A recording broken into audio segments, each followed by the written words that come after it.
I'm not going to, declare victory until all the numbers are in, but I just want to give you guys the sense that this race is over. Wisconsin Senator Ron Johnson holds on, defeating a very radical Democrat, Mandela Barnes, by a single point in this key battleground state that's really a different state than it used to be, I think. Senator Ron Johnson joins us now. Sir, congratulations on last night. I know you had a tough one there, and it's good to see you get through. I just first want to ask, how did somebody like Mandela Barnes get so close in a state like Wisconsin? That state must be changing. I think we've always been a very evenly divided state, and it's very polarized. And you have hard support on both sides, probably about 47, 48%. Hard support for the left, 48% hard support for the right. And you're literally starting an election battling over about 4% of the electorate. And so it's difficult. And it's even more difficult for conservatives when you have a very liberal mainstream media, in my case, that literally tried to politically destroy me for 2 years prior to the election. Right. I guess my thinking was that I'd never imagined somebody like Mandela Barnes coming out of Wisconsin. It seemed like that was a little bit far to the left for the taste there. I wanted to get your midterm diagnosis of what we saw last night and what you think. Obviously, there's still a couple races, Nevada, Arizona, that could go Republicans' way, possibly in Arizona. But how do you diagnose it? Well, first of all, it's very disappointing. I don't think anybody on our side of the aisle would say anything but that. The question I'm asking is, how bad do conditions have to get in this country before Democrat voters wake up and realize that their policies and the governance of their Democrat leaders is literally destroying this country? I mean, you've got 40-year high inflation, record gas prices, skyrocketing crime, an open border, a flood of deadly drugs. I just call that as the list of horribles.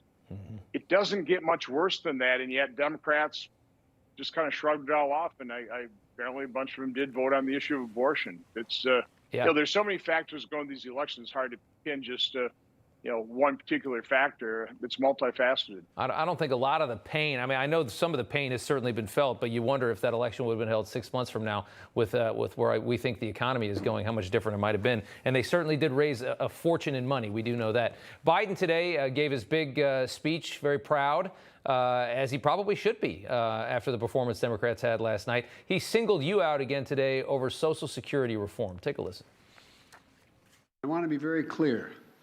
Under no circumstances will I support the proposal put forward by Senators Johnson and the senator from down in Florida to cut or make fundamental changes in Social Security and Medicare. That's not on the table.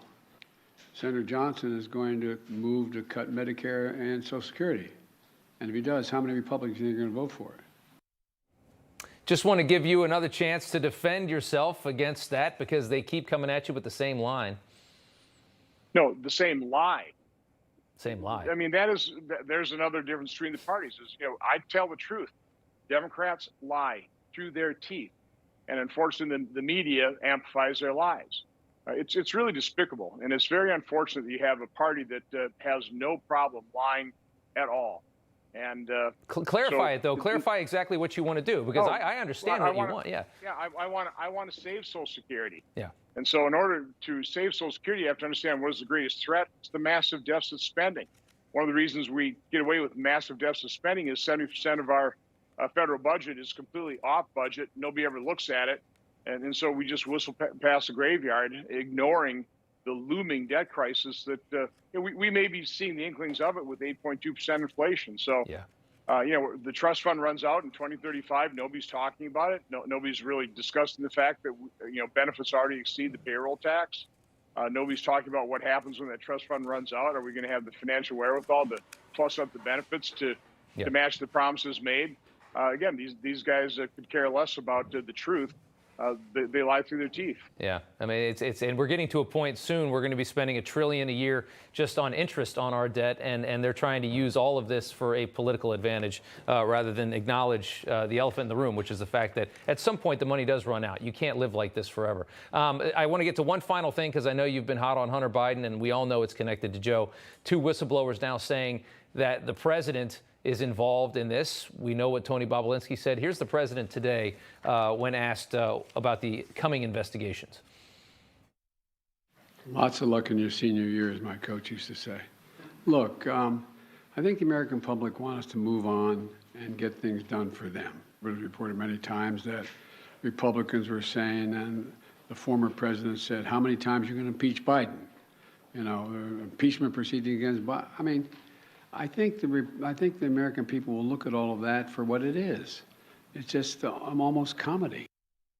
It's almost comedy. You know, it's just, you know, so what? We sold access to my seat for a long time. It's no big deal, right? Well, again, he's lying to the American public, but he can lie with impunity because the mainstream media won't hold him accountable. They don't ask him the tough questions. No. They haven't asked him those tough questions during his campaign and really through his presidency. And they certainly didn't ask my opponent, Mandela Barnes, the tough questions during this campaign. So, Rob, it's not a fair fight. It's not a level playing field. We have a mainstream media that really, they're not journalists, most of them. They're advocates for the left. Yeah. They don't interview somebody like me. They argue with me. So we've got a real challenge in terms of getting our message out without having to pay millions and millions of dollars. Yeah, we'll see if you guys get a majority of whether or not the Senate can investigate Hunter and Joe as well, or if it's just the House. Senator, thank you so much for taking the time. Good to see you. Have a good evening.